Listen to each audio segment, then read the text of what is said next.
شوف يا باشا، الموضوع والحكاية بما فيها واللي فيها واللي عليها هقوله لك باختصار. في الموسم ده هتسمع أخبار كتيرة جدا، منها الفيك، أي كلام فنكوش، ومنها الحقيقي والواقعي، واللي هنأكده لك هنا على القناة مع أحمد اللفندي على قناة باكورد مع أحمد اللفندي. زي ما بقول لكم دايما، الحقيقة بس عندي.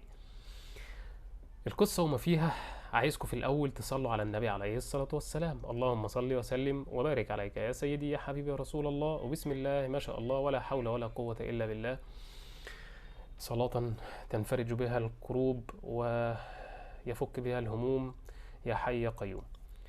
بالنسبة للنادي الأهلي الفترة اللي جاية، في أحداث وفي تفاصيل بتقول إن أحمد فتوح هيمضي للنادي الأهلي في يناير.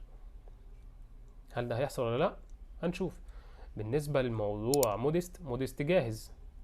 رضا سليم خلاص، يعني الإصابة خلاص بنسبة كبيرة، هو راجع بس مش هيشارك في المطوشة اللي جاية دي غير بنسب بسيطة.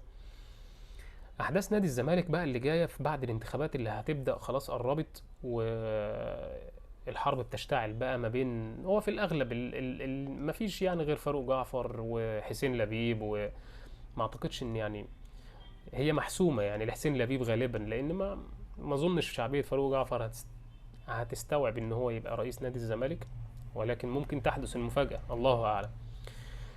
عموما الفترة اللي جاية هيبقى فيها تفاصيل، ولكن حسين لبيب واضح ان هو من كلامه كده في البداية ان هو مش هيفرق كتير عن اللي قبله، لانه بدأ يتكلم في حتة انا قادر ان اجيب اي لاعب من النادي الاهلي واعمل له كوبري، وهخلي كهربا يتحجز على حساباته. الكلام ده كله غير قانوني بالمرة، وكلام مش بحجة يعني. هل ده هيقدر ينفذ الكلام بتاعه في حالة ما نجح لنادي الزمالك ولا لا؟ هنعرف. وكمان النادي الأهلي بيستعد بقوة لإبرام صفقات نارية في الموسم القادم أو في الميركاتو الصيفي. تابعوني، أو الميركاتو الشتوي آسف.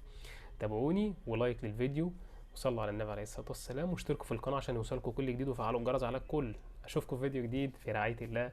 سلام.